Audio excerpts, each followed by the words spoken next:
Lumabas na yung resulta ng autopsy. Kumpirmadong nalason si Sophia. Pero ang pinagtataka ko, bakit nalason? Namatay siya sa alak. Hindi ko din alam. Masabi naman, nasunin siya ni Marco o ni Brando. Kaibigan natin sila. Eh, bakit lumabas sa autopsy? Nalason si Sophia.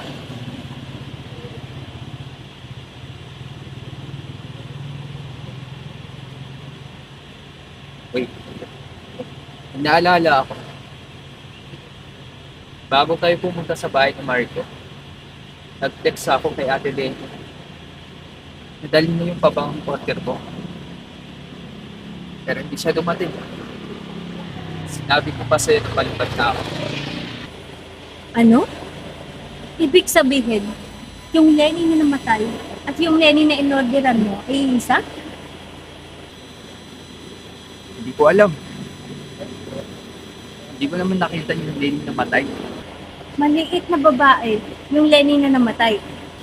Si Ate Lenny nga yun. Puntahan natin yung asawa niya. Sino? Yung Wendell na pumunta sa presinto? Siguro. Siya lang naman yung namatayan.